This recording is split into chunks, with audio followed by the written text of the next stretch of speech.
Capítulo 13. Norte da Europa. Na Holanda, a tirania de Roma resultou em protesto muito cedo. Vários séculos antes de Lutero, 2 bispos denunciaram destemidamente o Papa após serem mandados como enviados a Roma. Lá descobriram o verdadeiro caráter da Santa Sé. Você se coloca no templo de Deus. Em vez de pastor, se tornou um lobo para ovelhas. Enquanto deveria ser servo dos servos, conforme se denomina, tenta se tornar senhor dos senhores. Traz desprezo aos mandamentos de Deus. Ao longo dos séculos, outros se levantaram para ecoar esse protesto. Traduziram a Bíblia valdense para o holandês. Declararam que havia nela grande benefício. Nada de piadas, fábulas, falas insignificantes, nem mentiras, mas somente as palavras da verdade.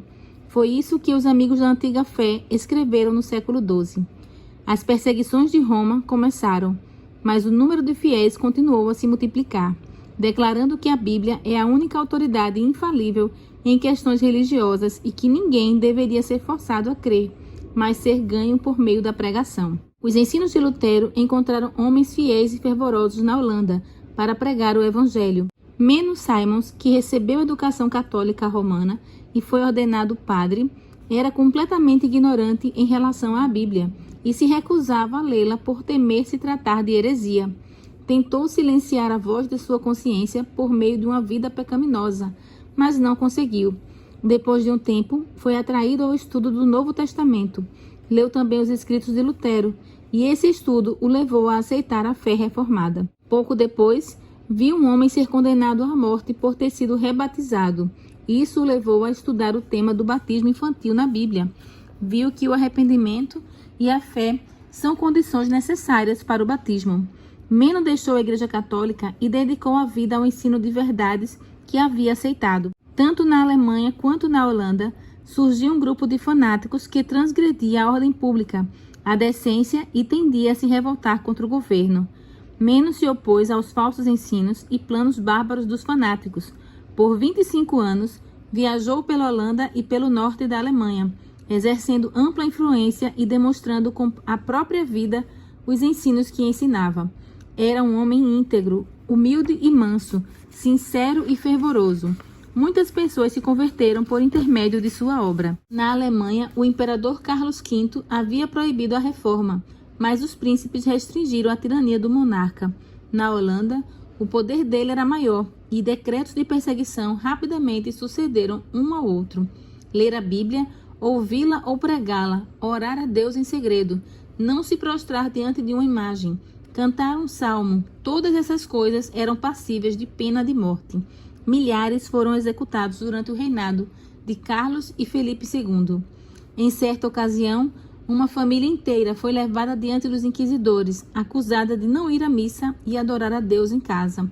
O filho mais novo respondeu: "Nós nos ajoelhamos e pedimos a Deus que ilumine nossa mente e perdoe nossos pecados. Oramos por nosso rei, para que o seu governo seja próspero e sua vida seja feliz. Pedimos aos nossos oficiais para que Deus os preserve." O pai e um dos filhos foram condenados à fogueira. Além dos homens, mulheres e meninas também demonstravam coragem inabalável. Havia esposas que permaneciam ao lado do marido na estaca. Enquanto ele suportava o fogo, elas sussurravam palavras de consolo ou cantavam salmos para animá-los. Moças condenadas a serem enterradas vivas se deitavam na sepultura como se estivessem indo para o quarto dormir à noite. Outras se dirigiam ao cadafalso e ao fogo vestidas com as melhores roupas, como se estivessem prontas para seu casamento. A perseguição aumentou o número de testemunhas em prol da verdade. Ano após ano, o imperador incitava essa obra cruel, mas não teve sucesso em erradicar a reforma. Guilherme de Orange finalmente concedeu liberdade de adoração a Deus na Holanda. Dinamarca. O evangelho entrou pacificamente nos países do norte. Estudantes de Wittenberg voltaram para casa levando a fé reformada à Escandinávia. Os escritos de Lutero também espalharam a luz. O ousado povo do norte se afastou das corrupções de Roma para receber de bom grado as verdades cheias de vida da Bíblia. Mesmo quando crianças, Tausen, o reformador da Dinamarca, demonstrou que tinha uma mente brilhante e entrou para o monastério. Ao examiná-lo, viram que ele tinha talento promissor para ser muito útil à igreja. O jovem estudante recebeu permissão para escolher uma universidade na Alemanha ou da Holanda para estudar, sob uma condição: ele não poderia ir a Wittenberg por causa de sua perigosa heresia. Foi isso que os frades decretaram. Tausen se dirigiu para a Colônia, um dos redutos do catolicismo. Logo se incomodou com os ensinos místicos transmitidos ali. Mais ou menos na mesma época, leu os escritos de Lutero com alegria e ansiava ser instruído pessoalmente pelo reformador. Caso fizesse, porém, correria o risco de perder o apoio de seu superior. Logo tomou sua decisão e não demorou muito para se tornar aluno de Wittenberg. Quando Tausen voltou para a Dinamarca, não revelou seu segredo, mas tentou conduzir seus amigos a uma fé mais pura. Ele abriu a Bíblia e pregou Cristo para eles, mostrando que Jesus é a única esperança de salvação para o pecador. Seu supervisor ao monastério, que tinha grandes esperanças de que ele se tornasse um defensor de Roma, ficou muito irado. Retirou Tausen imediatamente do monastério e o mudou para outro, confinando-o à sua cela. Por entre as grades, Tausen espalhava o conhecimento da verdade com seus companheiros. Se aqueles padres dinamarqueses fossem familiarizados com o plano da igreja para lidar com as heresias, nunca mais se ouviria falar de Tausen novamente. Entretanto, em vez de confiná-lo a uma masmorra subterrânea, eles o expulsaram do monastério. Um decreto real, recém-proclamado, oferecia proteção a quem ensinava a nova doutrina. Tausen encontrou igrejas abertas para ele, e o povo se aglomerava para ouvir. O Novo Testamento em dinamarquês circulava amplamente. Os esforços para extinguir a obra acabaram resultando em sua ampliação. Em pouco tempo, a Dinamarca declarou que havia aceitado a fé reformada. Suécia. Também na Suécia, 2 jovens de Wittenberg levaram a água da vida aos seus conterrâneos. 2 líderes da reforma sueca, Olavo e Lourenço Petri, foram alunos de Lutero e Melanchthon. Assim como um grande reformador, Olavo cativava o povo com sua eloquência. Já Lourenço, como Melanchthon, era reflexivo e calmo. Ambos demonstravam coragem inabalável. Os sacerdotes católicos incitavam o povo ignorante e supersticioso. Várias vezes, Olavo Petri mal escapou com vida. No entanto, esses reformadores contavam com a proteção do rei, que estava comprometido com o movimento de reforma e recebeu de bom grado esses talentosos auxiliadores na batalha contra Roma. Na presença do rei e dos homens mais importantes da Suécia, Olavo Petri defendeu a fé reformada com grande habilidade.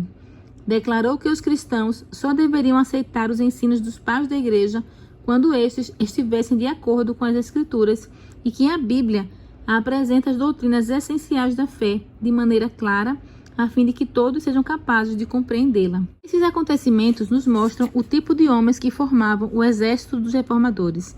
Não eram indivíduos iletrados, barulhentos, de mentalidade fechada e que gostavam de discutir. Longe disso, eram homens que haviam estudado a palavra de Deus e sabiam usar muito bem as armas que o arsenal divino lhes providenciara. Eram eruditos e teólogos, homens que dominavam completamente todo o sistema da verdade evangélica, capazes de conquistar uma vitória fácil sobre os falsos argumentos das escolas e autoridades de Roma. O rei da Suécia aceitou a fé protestante e a Assembleia Nacional votou em seu favor.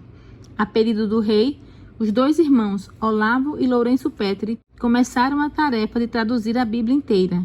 A Assembleia ordenou que em todo o reino os ministros deveriam explicar as Escrituras e as crianças deveriam aprender a ler a Bíblia nas escolas. Liberta da opressão de Roma, a nação alcançou força e grandeza que nunca havia tido. Um século depois, essa nação, antes tão frágil, livrou a Alemanha durante o terrível conflito da Guerra dos 30 Anos. Foi o único país da Europa que ousou estender a mão em auxílio. Todo o norte da Europa parecia prestes a se submeter novamente à tirania de Roma. Todavia, o exército sueco permitiu que a Alemanha conquistasse tolerância aos protestantes e restaurasse a liberdade de consciência nos países que haviam aceitado a reforma.